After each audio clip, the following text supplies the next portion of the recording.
সেই মুজিবের কনিষ্ঠ কন্যা শেখ রেহানা এবং হাসিনার কলাঙ্গার সন্তান সজীব ওয়াজেদ জয় এই বাংলাদেশের অর্থনীতিকে ধ্বংসের এক দ্বার প্রান্তে নিয়ে গিয়েছে। সংগ্রামী বন্ধুগণ, আপনারা জেনেছেন এবং অবশ্যই সচেতন মানুষ হিসাবে আপনারা অবগত রয়েছেন, বাংলাদেশ ব্যাংকের রিজার্ভ চুরির মাধ্যমে সজীব ওয়াজেদ জয় তার দুর্নীতির যাত্রা শুরু করেছিল।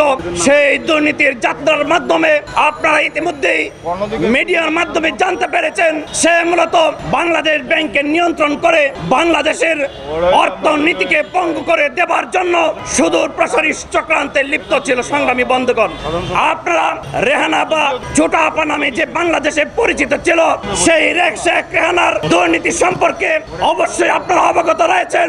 এদেশের এমন কোন মেগা প্রজেক্টের কাজ হয়নি যে মেগা প্রজেক্ট থেকে শেখ হাসিনা তার কমিশনের ভাগ বসায়নি।